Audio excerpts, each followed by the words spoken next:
Hello, I go by the name Sean Gilligan and I'm an interpreter. Today I shall be interpreting between the language of bank bullshit speak and English. Now, the first thing I'd like to say to the 100,000 people or so in Ireland who are in arrears with their mortgage is that relax. You do not have to leave your home. You do not have to pay anything to the banks. You owe them nothing. Now, this isn't just wishful thinking, this is actually law, and I'm going to come to that. I'm going to explain why it's law and when the law was passed, the judgment. So like I say, relax. Crack open something to drink, pour a cuppa, and calm down. Don't be intimidated by these people. Don't be driven by fear or worry about what will happen to you or your home.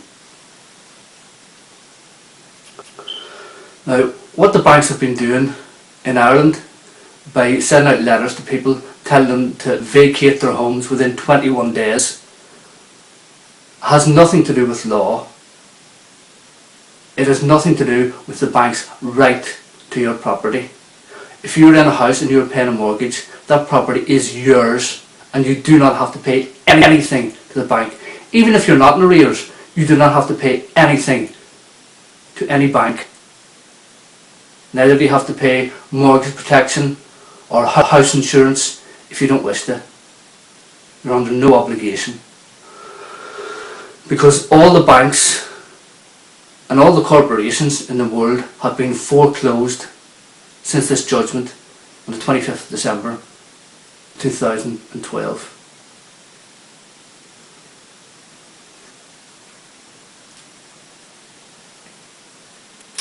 The IMF, it's been foreclosed. The Bank of England, foreclosed. The Bank of Ireland, foreclosed. The Central European Bank, foreclosed. They have been told to stop trading because they are trading unlawfully. Now, because they are extremely powerful and they have an awful lot of resources available to them, they are continuing to trade and they're trying to convince people that they are not foreclosed, and they will try and convince you that they are not foreclosed.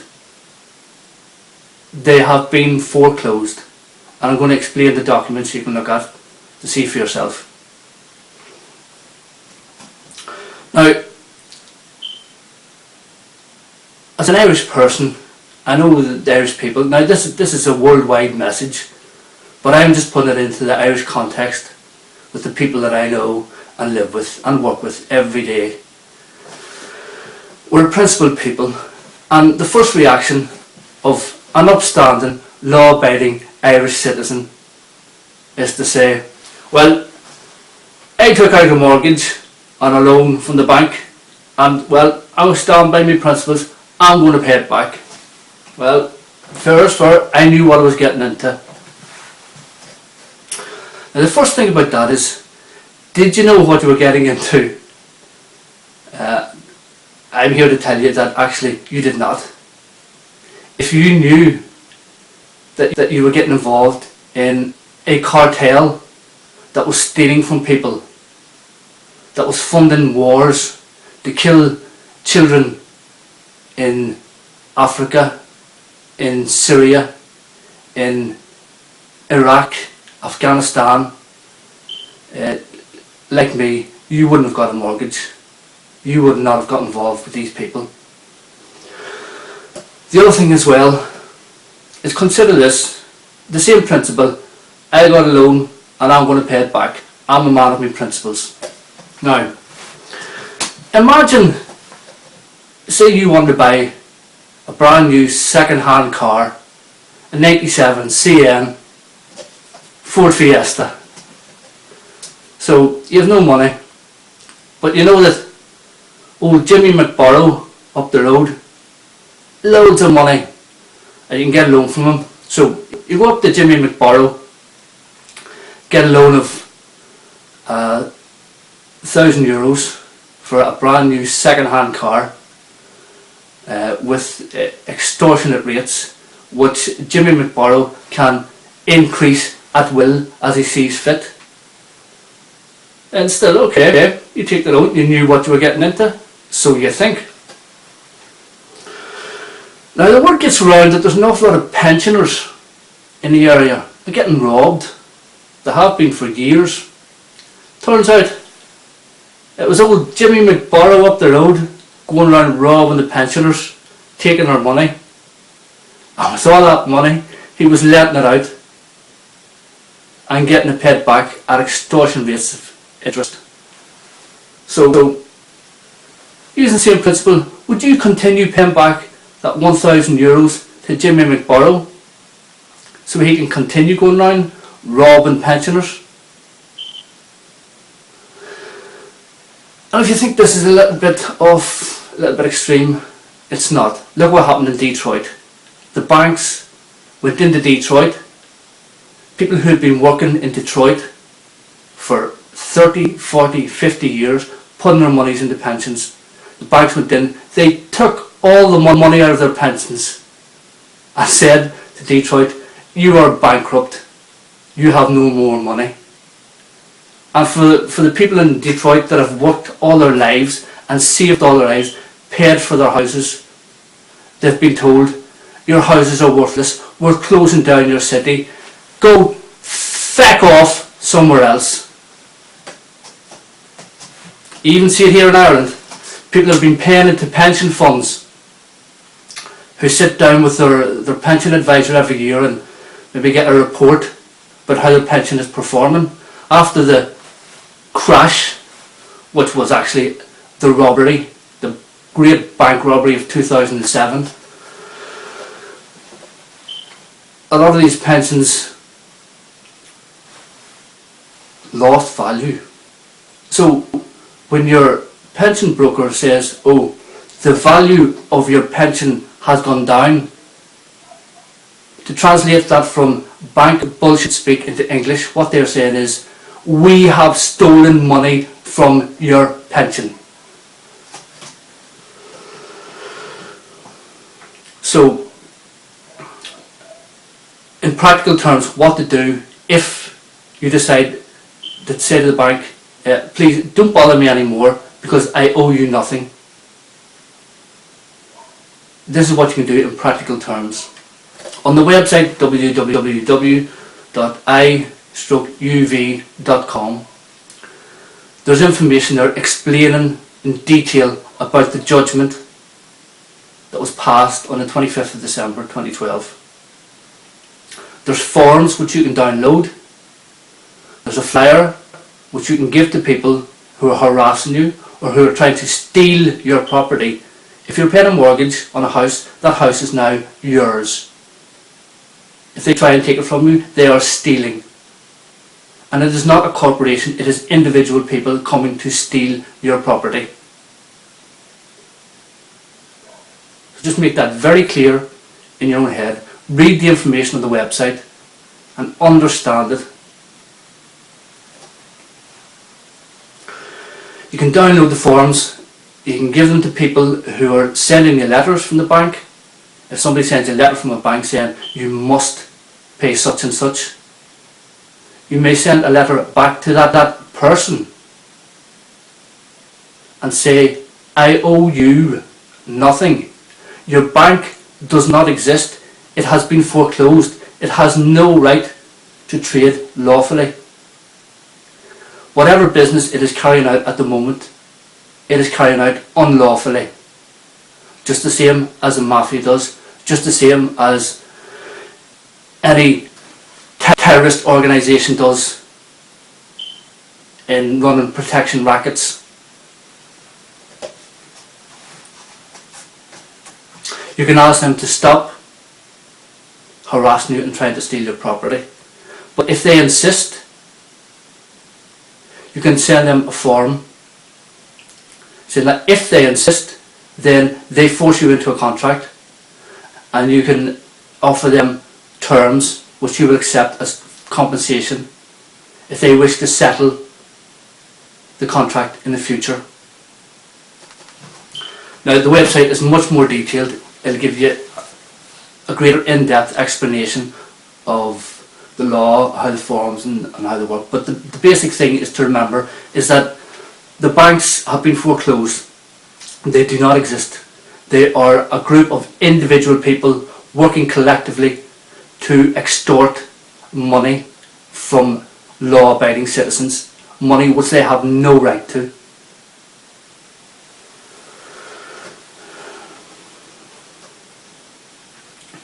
If anybody working in these private organisations tries to extort money, they are personally responsible. Now this has happened globally, it's not just happening in Ireland. Now the thing is, what's happened all around the world, if you look on website, if you look online, in New Zealand, you see what Kerry did in New Zealand. A lot of Maori people are doing it, a lot of people in Australia, a lot of people in Turtle Island, North America, South America, a lot of people in Europe, and a lot of people in Ireland are doing the same. They're individuals who are standing up to the banks and saying, I owe you nothing, please don't bother me again. If you do, you shall be liable to pay me compensation in the future. So stop it. Now, what's happened in Ireland is the banks have realised people are starting to stand up for their rights at last. So they are sending out these letters to frighten people into giving up what is theirs, so they can steal these homes from people by making people believe that the banks own them. They do not. Your house is yours. You owe nothing to the bank. No mortgage, no loan to the bank or any corporation. Now, many banks, indeed many politicians, will try and make you believe that this is not so, but this is so. Look on the website, look at the law. These people couldn't even argue that they were stealing. They couldn't argue that they were involved in slavery. They didn't even try to argue because they knew that they couldn't. But at the minute they're just hoping that people will believe what the people at the top of what we know as the powers that be would like us to believe. And our politicians will be currently being threatened by these mafia banksters in the IMF to tell people that they have to pay this. They do not. If your politicians try to tell you this, they are lying. Do not listen to them. You do not have to pay them.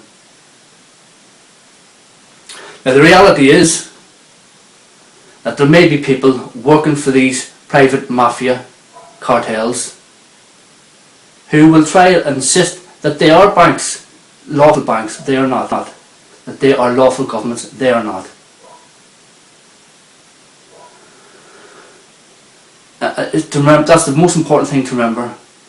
They have no right to extort any money from you. As far as governments are concerned, they have no right to do it either. You do not have any lawful obligation to pay income tax, any licence fees, any VAT. Now you may wish to,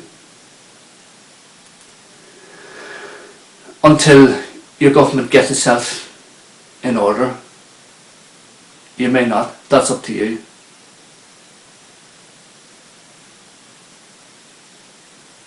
In fact, it's all up to you. You can continue paying your mortgage to the mafia if you wish to, but you don't have to. They may try and frighten the Gardaí into going around and intimidating you and trying to steal your property from you. They have no right to, but they may try to do that. And some corrupt Gardaí police force may comply. They may be getting extra money to go and frighten people, and as we know, a lot of people will do that. Hopefully the majority of the police won't. And as for all the money that you have left over, now that you don't have to pay a mortgage anymore, if you're earning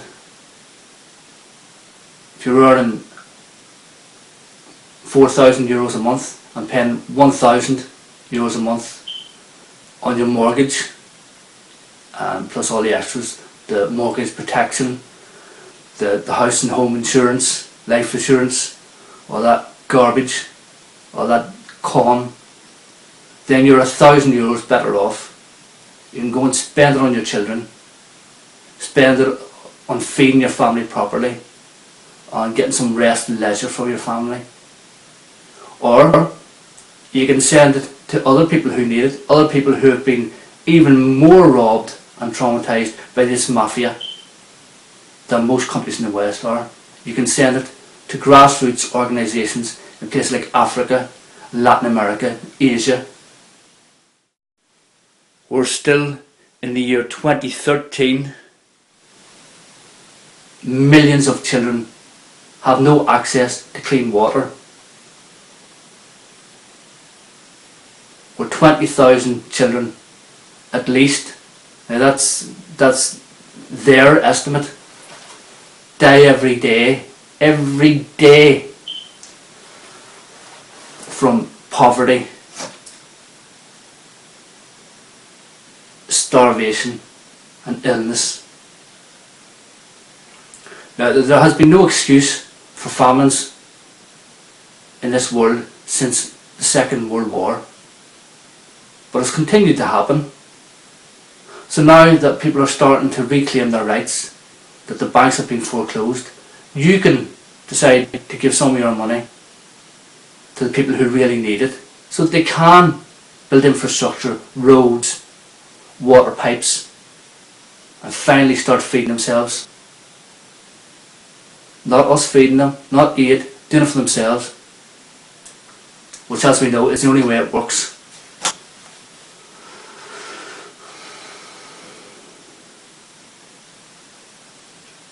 Now, we've been led to believe that it's a political process. It takes a long time. Things need to move. We can't do things overnight. Bullshit. To translate bank political bullshit speak into English, yes, we can. And I suggest that we do. I certainly will be doing. I have been doing.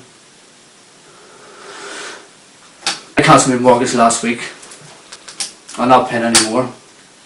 Whether they come and steal my house, whether they kidnap me and put me into prison and torture me, whether they kill me, I'd rather do the right thing. This political speak of it's a slow process, we'll do it tomorrow. Well, we all know tomorrow never comes. If a politician says to you, oh, we're devising this plan and we'll commence it in 5 years' time, it basically means that we have no interest, we're not going to do anything. But we like to stay in office, so we'll say it, so that you believe us and keep putting us back into office. Just the same as here in Ireland in the mid-noughties, when Fianna Fáil were in power and Bertie Ahern said that the Irish people, as one of the richest countries in the world, could not afford to give 0.7 of a cent in every euro to developing countries. What he said was, we'll do it by 2015. Which basically, he was saying, Africa, Central America, Asia, all you and your starving people, I couldn't give a shite. You can keep on dying and keep on starving, you can keep on killing each other. because I couldn't give a shite.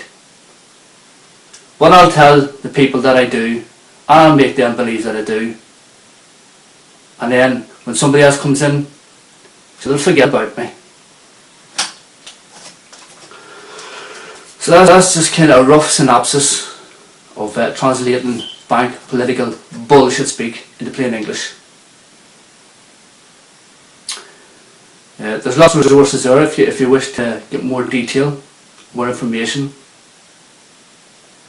As I said, the website www.i/i-uv.com is one.